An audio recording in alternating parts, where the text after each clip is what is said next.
북한이 러시아에 군인뿐 아니라 노동자들도 꾸준히 파견하고 있습니다. 러시아로 파견되는 남녀 북한 노동자 영상이 새로 공개가 됐는데요. 이 가면 당국 감시도 받고 또 때로는 정부에 돈을 떼이기도 하지만 시급 6달러 높은 월급에 인기가 많다고 전해집니다. 김정근 기자입니다. 가슴에 북한 공산당 배지를 단 여성들. 장거리 비행이 고단했는지 모두 잠든 모습입니다. 다른 영상에선 목적지에 도착한 듯 기내에 줄지어 섰습니다. 이들은 러시아로 이동 중인 북한 여성 노동자로 우크라이나 간부 출신 인사가 SNS에 영상을 공개했습니다. 이 인사는 북한 노동자들은 의류공장, 농장 등에서 일하고 시간당 6달러, 우리 돈 약 8,500원을 받는다면서 채용 절차부터 일상생활까지 북한 당국의 엄격한 통제가 이루어진다고 설명했습니다. 북한 당국이 임금 일부를 체납하고 있다고도 지적했습니다.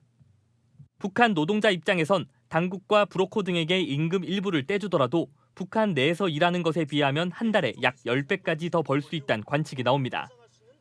지난 6월엔 수십 명의 북한 남성 노동자들이 커다란 가방을 들고 줄 맞춰 이동하는 모습이 공개됐습니다. 러시아 내부에서도 이색적이란 반응입니다. 한 러시아 농장 대표는 북한 여성 노동자들의 근면을 보고 배우라고 강조하기도 했습니다. 채널A 뉴스 김정근입니다. 함께 전쟁한 기간이 길어지다 보니 아예 러시아군과 북한군이 한 부대 소속으로 훈련을 받는 듯한 새 영상이 공개가 됐습니다. 북한이 러시아에 군인과 탄도미사일을 추가 지원하는 정황이 포착되는 등 더욱 밀착하는 모습입니다. 정성원 기자입니다.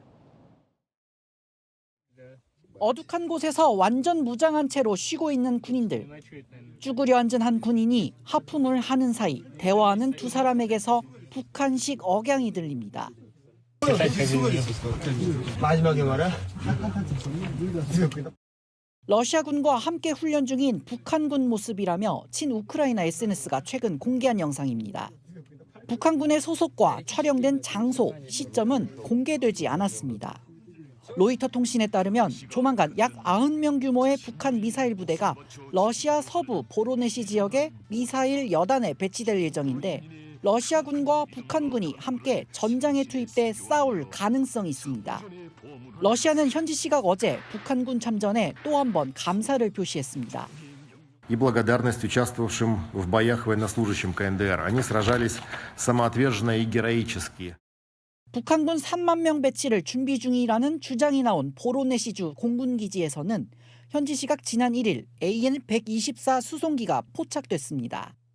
이 대형 수송기가 북한 탄도미사일과 발사대를 싣고 왔을 가능성이 제기됩니다. 채널A 뉴스 정성원입니다.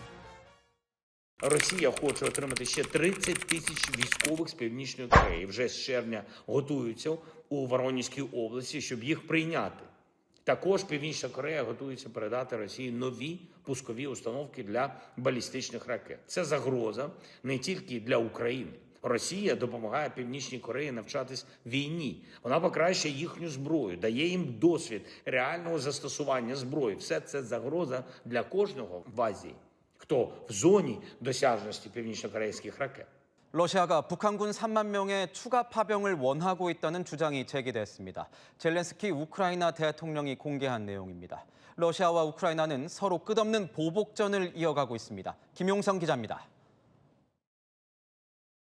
공습받은 차량들이 시뻘겋게 타오르고 옆에 있던 차량은 황급히 빠져나갑니다.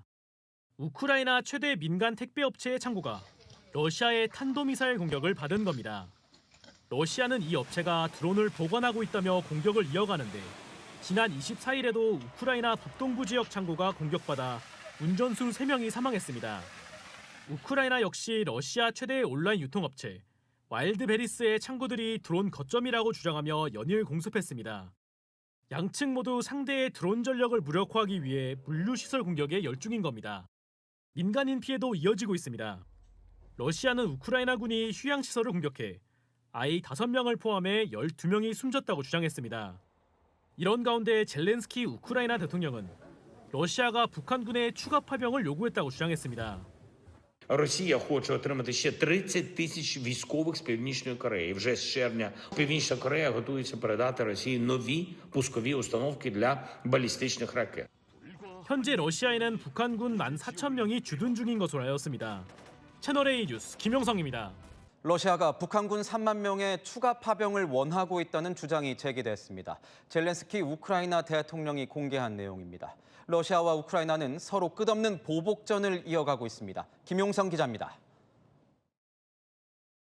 공습받은 차량들이 시뻘겋게 타오르고 옆에 있던 차량은 황급히 빠져나갑니다. 우크라이나 최대 민간 택배 업체의 창고가 러시아의 탄도미사일 공격을 받은 겁니다. 러시아는 이 업체가 드론을 보관하고 있다며 공격을 이어가는데 지난 24일에도 우크라이나 북동부 지역 창고가 공격받아 운전수 3명이 사망했습니다. 우크라이나 역시 러시아 최대의 온라인 유통업체 와일드베리스의 창고들이 드론 거점이라고 주장하며 연일 공습했습니다. 양측 모두 상대의 드론 전력을 무력화하기 위해 물류시설 공격에 열중인 겁니다. 민간인 피해도 이어지고 있습니다. 러시아는 우크라이나군이 휴양시설을 공격해 아이 5명을 포함해 12명이 숨졌다고 주장했습니다.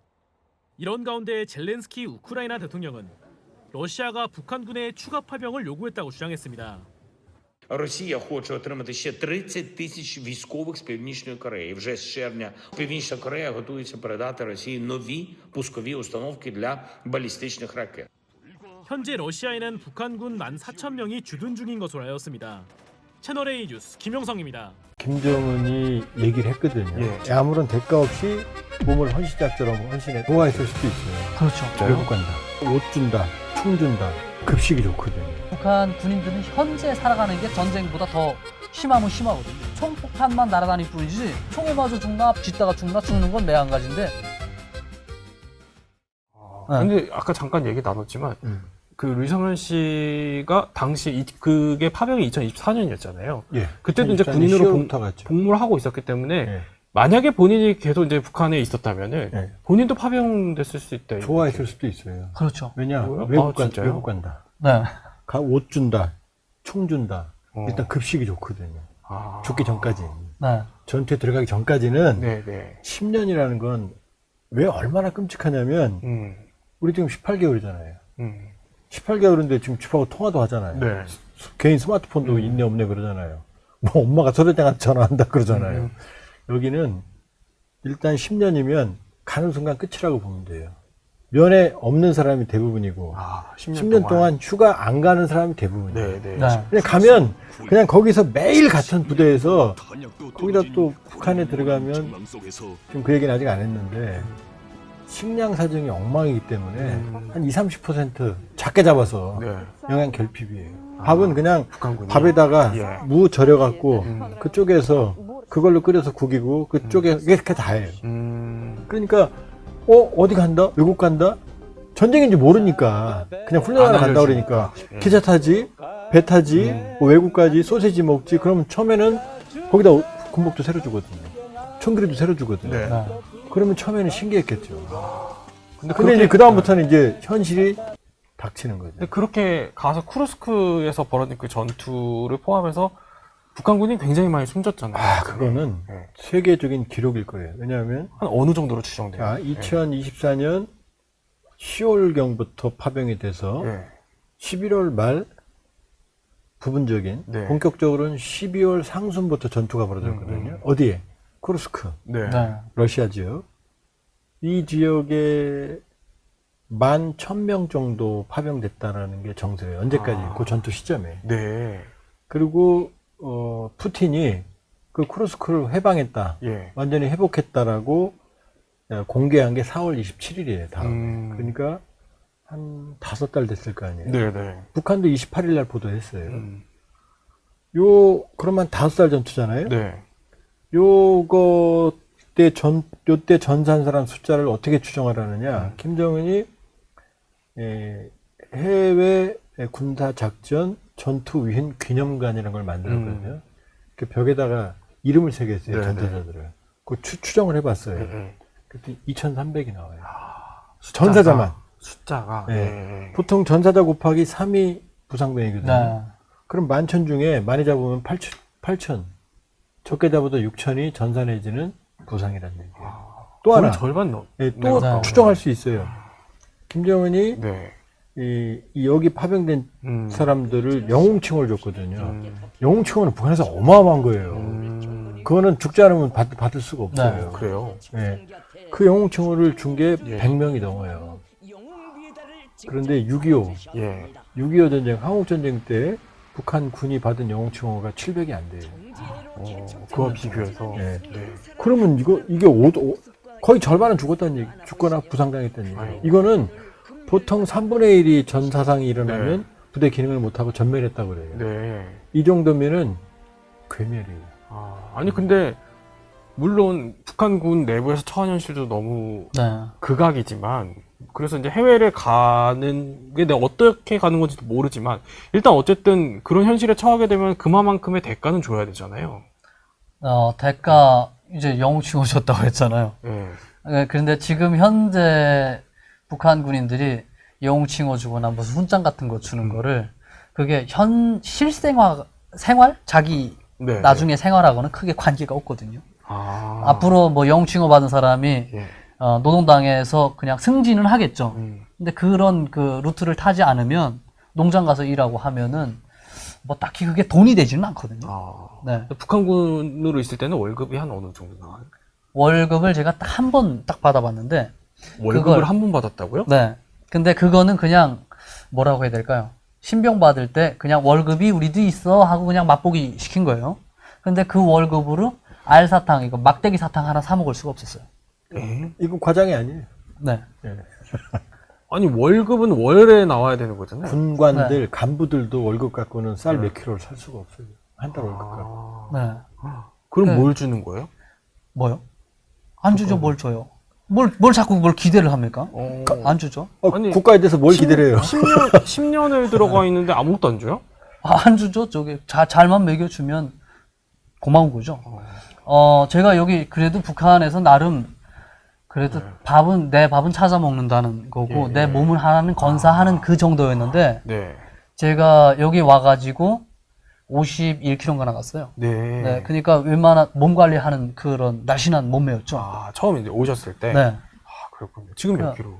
뭐 지금은 한 65, 한 70kg 막 이렇게 나가죠. 아, 그러시군요. 네. 그때와 비교하면은 상당히 그때 굉장히 이제 마르셨던. 그렇죠. 그런 엄청 거네요. 말랐어요. 그리고 김정은이 얘기를 했거든요. 예. 연설하면서. 아무런 대가도 없이 해외에 나가서 위훈을 떨쳤다 이런 표현이 나와요. 네. 공개됐어요. 음. 돈을 안 줬다는 얘기죠. 아무런 대가 없이. 아무런 대가 없이 몸을 헌신작처럼 헌신해 이렇게 그 대목이 연설문에 나와요. 그걸 공개적으로? 예, 공개적으로. 근데 그게 공개적으로 나올 수밖에 없는 게요. 네. 북한에서 군인들에게 그 교육하는 것 자체가 네. 우리는 사회주의 제도, 또 김정은이 이끄는 이 북한을 지키기 위해서 너희가 10년 동안 총장 잡고 있는 거지 네. 뭘가 받으려고 하는 게 아니다. 근데 자본주의 군대들은 다 돈에 팔려온 군대들이다. 그러니까 우리는 걔네를 이긴다. 이렇게 가요. 그러니까 뭐 해외 전선 나가는데 돈 얼마 줄게 네. 하는 거는 못 나가는 군인들 있잖아요. 네. 이 사람들하고 봤을 때는 상대적 그 차이를 만들어내는 거거든요. 그러니까 돈 얼마 줄게 이런 딜을 못 해요. 네. 아, 근데 이제 정말 아무것도 모르고 이제 군인들이 간 거잖아요. 네. 러시아로. 이제 딱 도착해서 일단 뭐 처음에는 뭐 훈련받고 그랬던 걸로 저도 기억은 하는데 이제 정작 이제 정말로 전장에 뛰어드는 거는 네. 북한에서도 경험하지 못했던 거잖아요. 그렇죠. 그때 기분은 어떨까요? 근데 그런 것도 있어요. 뭐 엄청 공포스럽기도 하고 하겠죠. 예. 워낙 그 상황이 처참한 데서 살아가지고 예. 그걸 감내하는 난이도? 네, 이게 좀 다른 거예요. 뭐 좀 잘 사는 나라 이런 사람들은 군대에서 쌀밥도 나오고 병실은 웬만하면 병영은 따뜻하고 이런 데 네. 살잖아요. 네. 근데 북한 군인들은 현재 살아가는 게 전쟁보다 더 심하면 심하거든요. 배고프죠? 겨울에 겁나 춥죠? 엄청 전기가 안 들어오니까요. 모든 걸 지금 다 그걸 겪고 있는데 전쟁을 간 거예요. 총폭탄만 날아다닐 뿐이지 다른 게 모든 없다. 건 괜찮아요. 쌀밥 먹지, 옷 따뜻이 주지, 예. 뭐 저게 뭐야 잘했다고 칭찬도 해주지, 메달도 주지. 네. 내부에 있으면 영칭은 못 받거든요. 일은 똑같이 하고 아파트 짓다가 정말 많은 군인들 죽거든요. 걔네는 없어요. 근데 그 총에 맞아 죽나 아파트 짓다가 죽는 건 매한가지인데 걔네는 엄청 영웅칭호 주고 여기 애들은 아파트 짓다 주고 아무것도 안 주고 이러면 안 되잖아요. 너무 가슴이 아프네요. 또 이제 슬픈 얘기를 해야 되는데 예. 지금 아직도 못 돌아오고 있는 2명 백모 씨, 아, 이모 씨, 네네네. 그 두 명 포로 있잖아요. 지금 우크라이나에 있는 있어요, 우크라이나에 있어요. 예, 예. 그 사람들이 하는 얘기가 뭐냐면 훈련을 실전처럼 한다고 그랬다. 네. 그 총알이 날라와도 훈련인 줄 안 거죠, 처음에는. 아. 그걸 겪고 나서 전쟁인 줄 알았고, 이 얘기를 들으면은 참 이 얘기는 진짜 가슴 찢어지는 얘기인데, 북한 주민들은 생명 존중 사상이 우리보다 현저히 희박해요. 맞죠? 네, 맞아요. 네. 그냥 사람 죽는 거, 네. 여기는 단 하나밖에 없는 목숨 이러잖아요. 네. 거기는 아니에요. 단 하나밖에 없는 조국, 국가, 요거만 있어요. 그러니까 죽고 희생하고 이런 게 별게 아니에요. 네. 조금 아주 심하게 말하면. 근데 이거를 저도 탈북민 친구들이 많은데 이걸 이해하는데 아주 오래 걸렸어요. 정말 이해가 안 되는 그러니까 얘기니까. 여기서는 오로지 내가 제일 중요하잖아요. 네. 아니에요, 저쪽은. 네. 그냥 뭐 하다가 죽으면 되지. 이게 머릿속에 일상화되어 있어요. 그러니까 자폭하는 거예요. 제가 여기 와서 네. 국정원 조사 마치고 그리고 하나원이라는 교육을 받을 때 제가 그 담당 선생님 조사관 네. 이분에게 했던 질문이 대한민국은 왜 국민들이 이 애국심이 없나요? 왜 노래랑 이게 노래나 여러 가지 그 예술 있잖아요. 네. 예술이 국가를 위해서 충성하겠다는 이런 게 왜 하나도 없나요? 제가 그런 질문을 했었어요. 그러니까 저는 그 땅에서 나라는 이 개인은 네. 그 국가라는 북한이라는 이 체제를 위해서 존재하는 거지 나를 위해서 체제가 존재하는 게 아니거든요. 항상 우선순위가 네. 그렇게 되어 있어요. 그러니까 걔네가 부품인 거예요. 수령만 고귀한 존재고 나머지는 수령을 위해서 목숨도 바쳐야 되는 그런 존재인 거죠. 네. 그러니까 북한 간부 출신들 친구가 있잖아요. 그럼 해외 나가면 이런 거 보잖아요. 그럼 내가 맛있게 먹어 이거보다 아, 왜 우리 인민들이 이런 거 못 먹이지? 이렇게 일단 생각해요. 세뇌가 그렇게 무서운 거예요. 이게 좋아 보이죠? 그게 아니라 잘못된 체제에 헌신하도록 네. 끝없이 세뇌를 하는 거예요. 근데 문제는 뭐냐? 이러면 이제 무섭죠, 우리가. 예. 저 사람들 세뇌되어 있네, 무섭네, 진짜. 그런데 그 백모 씨, 이모 씨 그 두 사람이 네. 포로 된 사람들이 나 한국 갈래요라고 말하는데 딱 2주 걸렸거든요. 보면서 깨닫는 거죠. 그렇죠. 네. 그렇죠. 네, 그렇죠. 그냥 눈 녹듯이 무너지는 거예요. 네. 그 엄청 철옹성 같지만 예, 예. 아, 현실을 아니네. 또 보면. 아, 네. 내가 중요하고 사람이 중요하고 날 따뜻하게 대해주네. 그러니까 뭐 방송국에서 나왔던 기억이 나는데 그 여성분 다큐멘터리 PD가 계속 인터뷰하는데 나중에는 엄마처럼 느꼈잖아요. 안 가면 안 되나? 이렇게 말하잖아요. 네. 또 그 싸준 김밥 먹고 매이잖아요. 그러니까 언뜻 보면 무서워 보이지만 그게 맹목적적이기 때문에 깨지는 게 시간 문제고 자발적으로 싸우는 이 전투력과 그냥 단순히 기계적인 전투력과는 또 하늘과 땅인 거예요. 그리고 어디서 싸우냐. 예. 그게 우리가 축구를 해도 네. 홈그라운드 뭐 이런 걸 논하잖아요. 그것처럼 어디서 싸우냐도 완전히 달라지죠. 아마 우리 한반도에서 우리 국군과 북한군이 대치를 했다. 그러면 상당수가 좀 투항하리라고 봐요. 근데 지금 현재 가서 싸우는 전선이 러시아 전선이잖아요. 네, 네. 뭐 투항에도 저게 코크그 뭐 노랑머리 그런 사람들이 저게 맞이할 거고 여기 러시아도 똑같이 걔네 보기엔 다르지 않거든요. 똑같거든요. 그러니까 심리적으로 봤을 때 자기가 보호받거나 또는 그들이 자기를 어떻게 대해주거나 이런 거에 대한 믿음이 없죠. 네. 박사님, 그러면 일단 지금 추가적으로 또 예. 젤렌스키 말로는 러시아가 북한군한테 3만 명을 추가 파병을 요청했다 이거거든요. 그럼 지금 그만큼 뭐 러시아가 병력이 필요하다. 그리고 이 북한군이 3만 명이 가게 되면 어디에서 어떤 역할을 하게 될까요? 지금 북러 신조약에 따르면 예. 서로 침략을 당했을 때 도와주게 되어 있거든요. 그러니까 쿠르스크도 우크라이나가 침공한 지역이에요. 뺏긴 지역이 아니고. 그러니까 지금 우크라이나 면적이 약 11만, 오늘 현재 네. 한 7,000제곱킬로미터. 남한의 한 110%, 120% 되거든요. 우크라이나 면적이 5분의 1을 장악하고 있거든요. 여기는 안 갈 거예요. 근데 지금 젤렌스키 멜라는 보로네시라고 그래서 이 우크라이나 동남부 지역이 벨트처럼 되어 있거든요. 네. 요 위쪽이에요. 이 전선과 좀 떨어져 있어요. 쿠르스크 뒤쪽. 네. 그쪽이라고 그러면은 우크라이나 전선에서 한 100km, 한 200km 떨어진 지역이거든요. 네. 여기에 파병이라는 거예요. 그러면 이 얘기는 무슨 얘기냐면 올해 중요한 전선의 변화가 2023년 한 10월경부터는 전선이 교착돼요. 러시아가 우세 속에서 조금씩 야금야금씩 면적을 장악하지만 그러나 전체 면적에 비해서는 매우 적은 미미한 부분이었거든요. 네네. 그런데 올 4월 처음으로 우크라이나가 러시아로부터 순 면적을 회복을 했어요. 뺏긴 땅보다 뺏은 땅이 더 많아요. 아, 진짜요? 예. 그리고 7월 하순 현재 네. 한 700제곱킬로, 서울이 한 600이거든요. 예, 예. 이걸 우크라이나가 회복했어요. 크게 보면 큰 면적은 아니에요. 11만 한 5천, 7천 중에서 700이니까. 네네. 그러나 이게 변하죠. 전세가. 뺏기 시작한 네네, 거죠, 이제. 네. 드디어. 실제로 회복하는 거죠. 두 번째, 우크라이나가 장거리 타격 능력을 확보했어요. 네네. 자체 플라밍고라고 하는 사거리 2,000에서 2,500km 순항 미사일. 그 다음에 1,000km 이상 되는 타격 장거리 드론. 이걸로 러시아의 석유, 물류, 전략, 보급기를 무차별적으로 때리고 있거든요. 푸틴이 지금 너무 괴로워요. 전선을 뚫지 못하고 있지. 네. 지금 이게 쉽게 말하면 코끼리인데 네. 목이나 왕벌이 계속 문다고 생각해봐요. 미치는 거죠. 그렇다 코끼리가 쓰러지진 않죠. 네네. 그러니까 지금 푸틴으로서는 병력이 제일 부족해요. 지금 5월까지, 올 5월 현재 서방 측 통계에 따르면 전사자 러시아 28에서 51만이에요. 그래요. 전사자만. 네.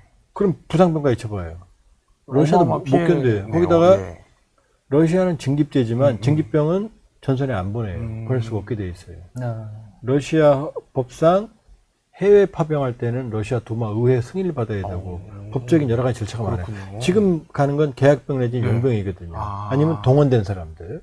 그래서 제렌스키 말은 9월에 러시아 총선이거든요. 네. 그렇다면서요. 그러니까 10월경에 30에서 50만 동원을 내릴 거다. 근데 될까? 그리고 3만 네. 인민군이다. 이 얘기는 네. 뭐냐면 인민군을 받아서 후방을 다진 다음에 네. 동원령과 병력을 모아서 돌파를 시도하려고 하는 거 아니냐. 대공세를. 후방은 그럼 북한군한테 그렇죠. 후방 내지는 예. 왜냐하면 후방이 비면 안 되니까. 네, 네. 쿠르스크도 그렇게 뚫렸거든요. 방심하다가 쑥 뚫렸거든요. 그러니까 북한군은 일단 전선의 네. 경계선 쪽에 이 경계를 맡기고 네, 네. 러시아군을 그럼 여기서 빠진 러시아 병력을 이용해서 네. 전선을 뚫겠다는 지금 속셈으로 보여요. 그러니까 당장 병력이 전선에 네. 투입되지는 않을 거다. 그러나 더 어려우면 또 모르잖아요. 우크라이나군이 왜냐하면 위쪽을 치고 들어올 수도 있으니까. 네, 네. 인민군이 취약하다고 판단하면. 그러니까 전투 가능성은 높다. 그러나 크게 보면 지금 러시아가 밀리고 있고 네. 그러기 위해서는 대공세가 필요한 상황이고 그런 상황에서 병력 플러스 무기를 지금 지원한 걸로. 마침 최선희가 모스크바를 갔거든요. 푸틴을 만났거든요. 그게 그래서 갔었던 거예요? 예, 왜냐하면 이때 ALF 아시아 지역안보 포럼이 있는데 여기 안 갔거든요. 안 가고 거기 갔거든요. 그래서 뭐 김정은이 모스크바 가느냐.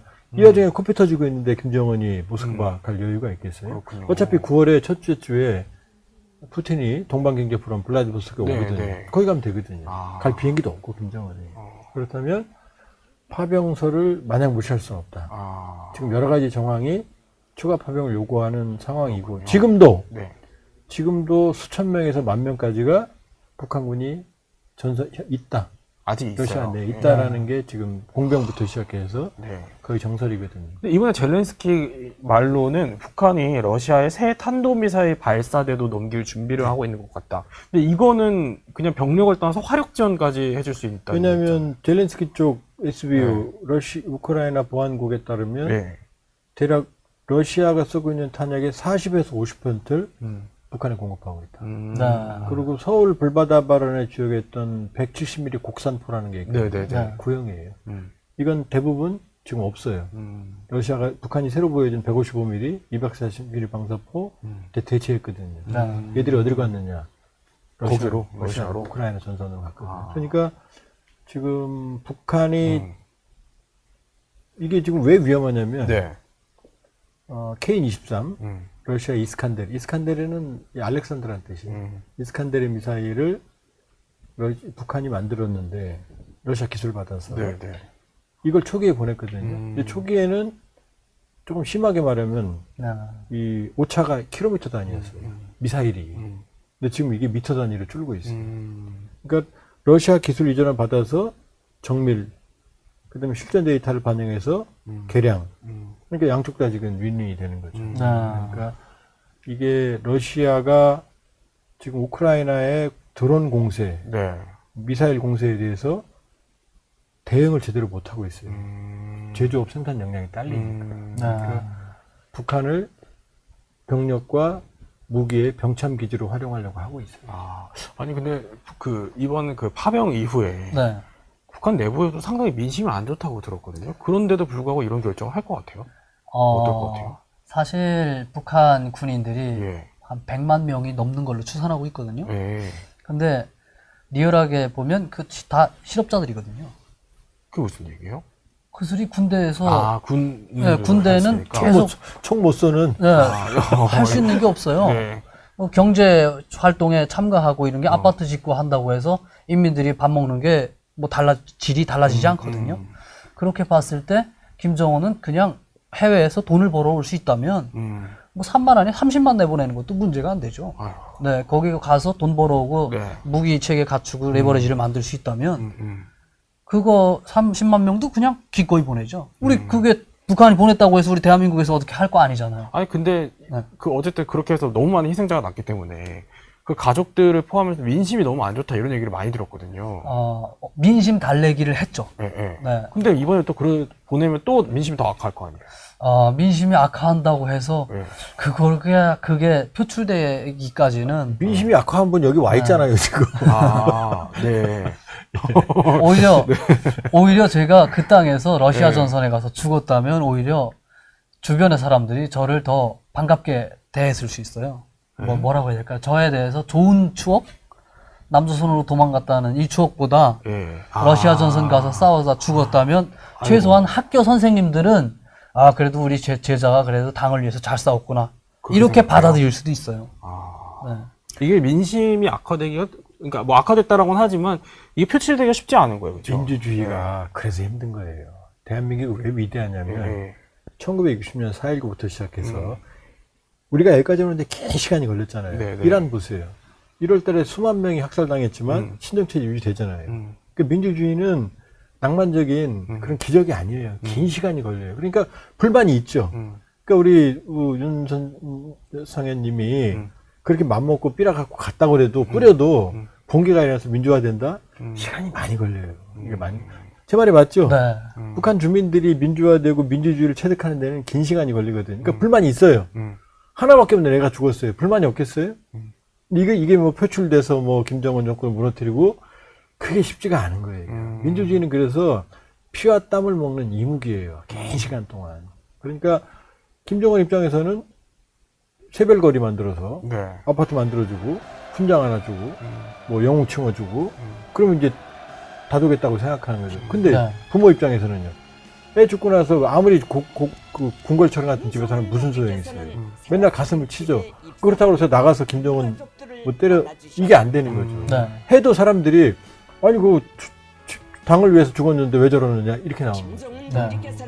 그럼 이게 또 통하느냐? 또 아니에요. 예를 들어서 새별거리라고 그래서 정말로 2,300이 전사했으니 4인 가족 초과예요. 그래서 10,000명이 될 거 아니에요. 네, 최소한. 네, 네. 그 거리를 조성했어요. 네. 평양에 사는 건 꿈과 같은 거거든요.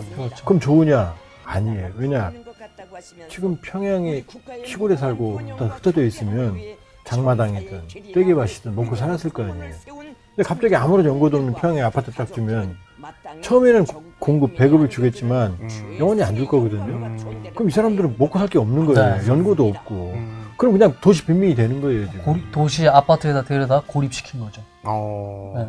처음에는 있어 보이지. 네, 시골 사람들은 최소한 어디 가서 강에 가서 뭐 물고기를 잡아먹든 이런 능력들이 있단 말이에요. 산에 가서 약촉하든. 네. 근데 평양의 아파트에 갑자기 데려다 놓으면 낯설죠. 네, 당에서 주지 않으면 이 사람들이 아무것도 할 수 있는 게 없죠.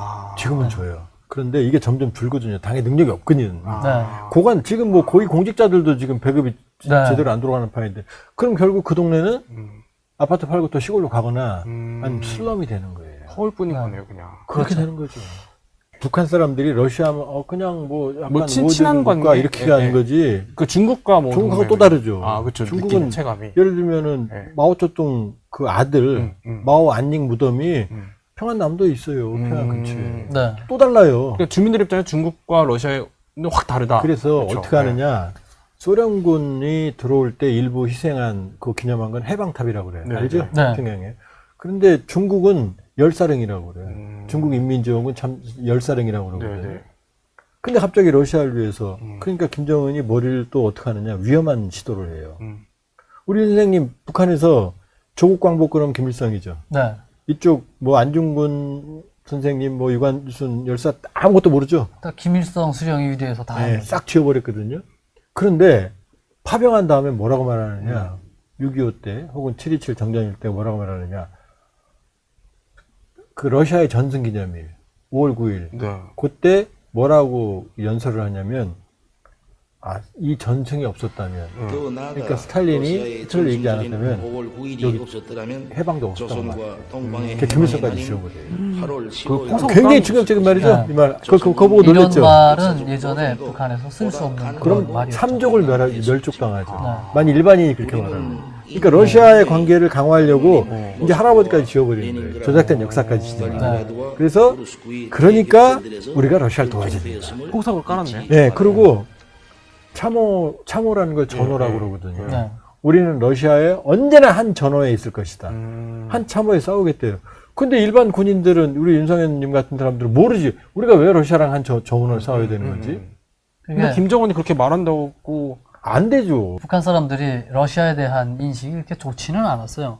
예를 들면 6.25 전쟁 때 러시아에서 무기 10만 정만 지원해 줬어도 저게 한반도를 다 공산 세력으로 다 저게 통일할 수 있었다.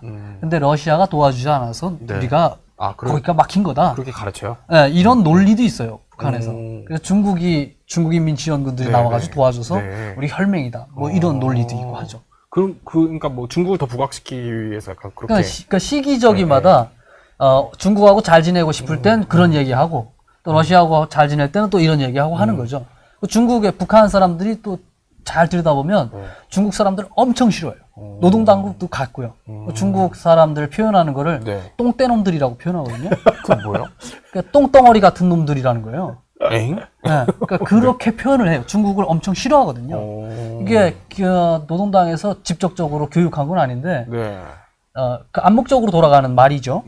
중국은 우리 민족의 만년숙적, 일본은 천년숙적, 미국은 백년숙적이에요. 미국은 최근에 생긴 거고 언제든지 그게 리스트에서 지어질 수도 있는 거예요. 아, 그래요? 네, 근데 이제 신세대니까 네. 북한 MZ니까 그렇고 옛날에는 일본은 100년의 적, 중국은 1000년의 숙죠. 이렇게. 북한 이제 미국 들어오니까 이제 1000년 만년으로 옮겨갔네. 예. 어쨌든 이렇게 김정은이 파병을 하게 되면 김정은이 이번에 노리는 건 뭘까요? 얻어낼 거. 일단 김정은을 푸틴이 사람 취급해주잖아요. 썩어도 줄지라고. 네네. 그 소련의 후예가 동맹이라고. 네. 밀릴 땐 북한밖에 없잖아요. 노림수가 있죠. 벌써 북한이 올해 5,000톤급 구축함 최연함, 네. 강건함을 진수시켰거든요. 네. 옛날에 5,000톤급 배 본 적 없죠? 상상도 못했죠? 네. 낮은 급이라고. 공군이셔가지고 못 본 거 아니, 아니에요? 공군이요 다 알아요. 아, 그래요? 낮은 급이라고 정말 떠있는 게 기적인 1,800톤급 배. 아. 2차 세계대전도 아니고 2차 세계대전 이전에 있던 급의 배예요. 떠있는 게 그게 제일 컸거든요. 최근에 압록급 도만급이라고 1,500톤급 그 초계함을 만든 게 있거든요. 그게 최신이었거든요. 원래 함정은 5,000톤급 구축함은 세계에서 만들 수 있는 나라가 10여 개국도 안 돼요. 근데 북한 만들었네요. 북한은 두 척이 그것도 뚝딱 만들었어요. 1년 만에. 한 척은 강건함이라고 지난해 5월 소금물에 바닷물에 빠졌는데 3주 만에 이렇게 세워서 그다음에 지금 벌써 이제 2달 후에 진수한다고 그랬으니까 8월에 진수할 거예요. 아니, 취역할 거예요. 취역 진수가 아니라. 말이 안 되거든요. 근데 말이 안 되는 흉내내도 네. 누가 도와주자면 저렇게 못해요.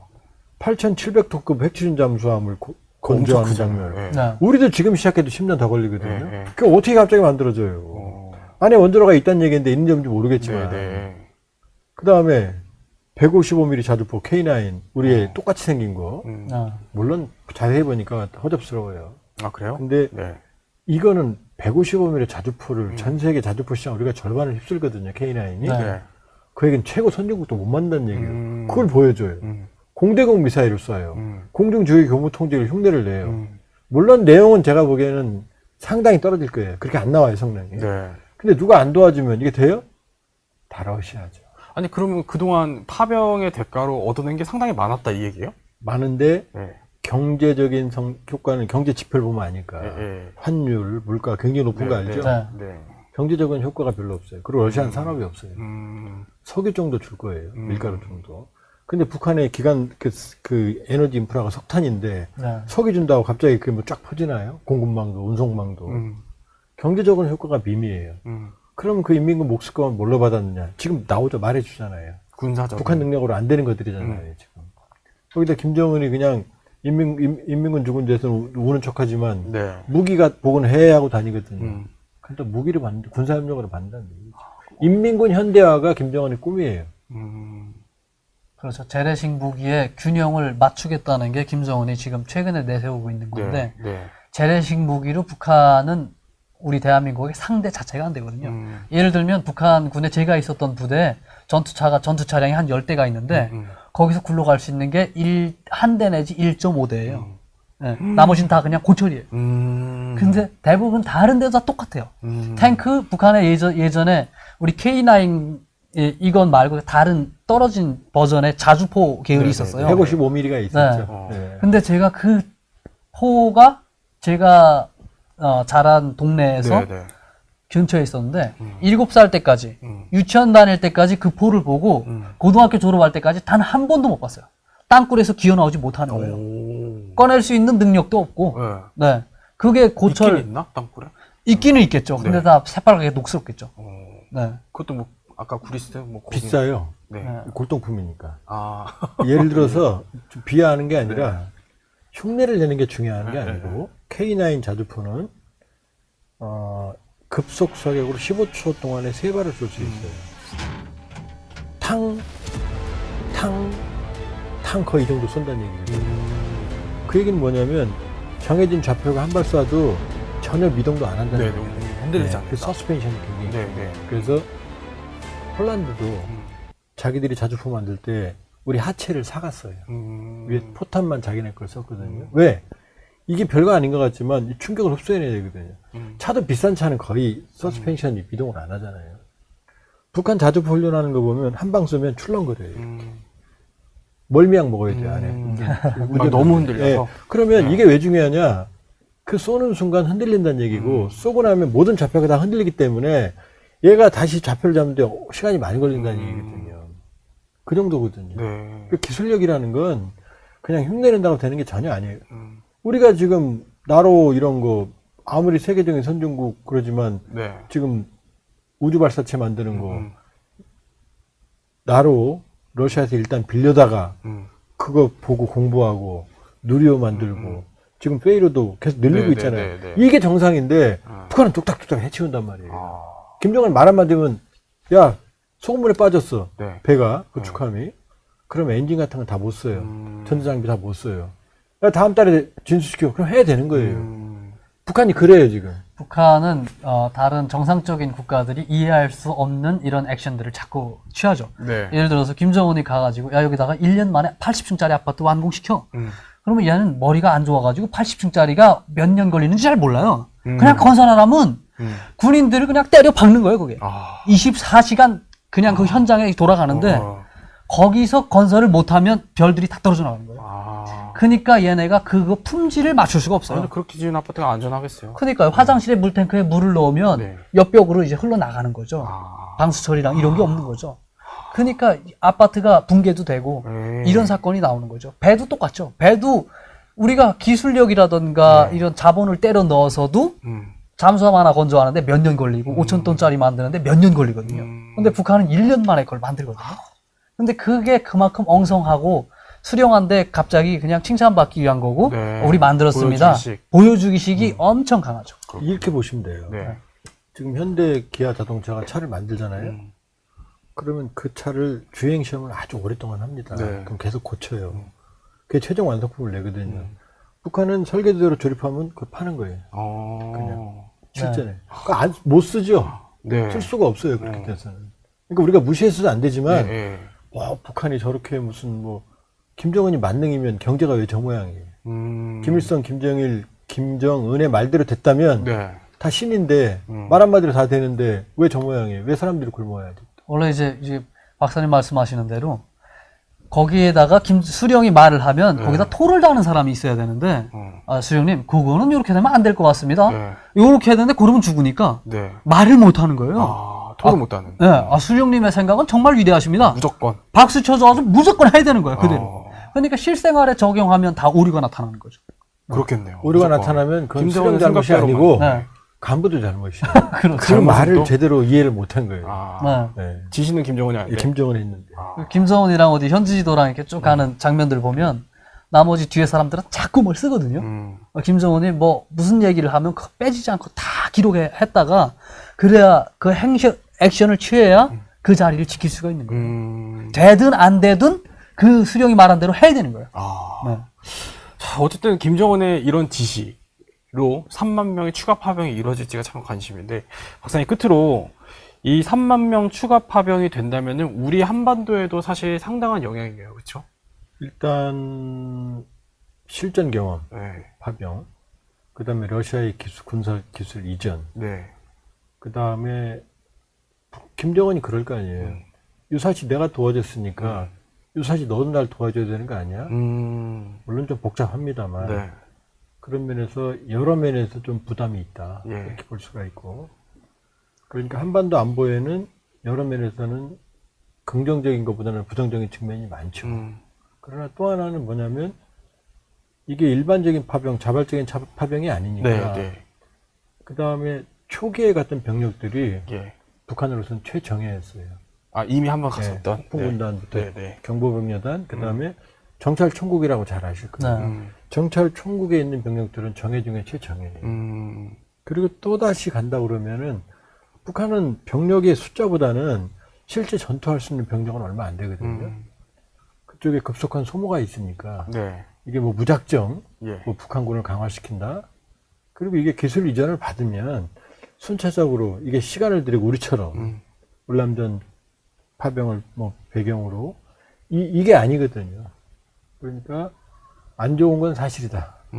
그러나 그렇다고 해서 북한이 갑자기 재래식 전력을 현대화하고 대한민국을 뛰어넘고 그건 또 아니다. 그리고 중장기적으로 봤을 때 명분 없는 전쟁 네. 이지 않을 네. 거다. 이 인민군이 네. 명분 없는 희생. 이게 꼭 김정은 체제를 강화한다. 이렇게는 또 보기는 어렵다. 네. 볼 수 있어요. 어쨌든 러시아 현재 어떻게 보면은 유승현 씨와 지금 또래인 네. 그 북한 군인들이 또 가 있고 추가 파병 얘기까지 들리고 있는 이 상황에 대해서 좀 유승현 씨도 하실 말씀이 있으실 것 같아요. 네. 그들이 언젠가는 밖에 북한을 떠난 외부 세계에서 자기의 삶에 대해서 그 자기도 수령만큼이나 자기 생명도 중요하다는 걸 깨닫는 그런 시기가 언젠가는 올 거라고 봐요. 네. 그러면 허무한 청춘을 보낸 이런 걸 되새겨 보겠죠. 네. 그리고 이런 게 빨리 그 북한 군인들이 빨리 알아야 그 북한의 모든 사람들이 네. 기본적인 권리를 가지고 살아가겠죠. 네, 거기 지금 현재 지금처럼 계속 복종하고 산다면 네. 수령 독재는 언제 가도 뭐 무너질 날이 없죠. 네. 알겠습니다. 좋아요, 좋아요, 구독, 구독, 알림 설정, 알림 설정. 댓글까지 댓글까지. 살려주세요.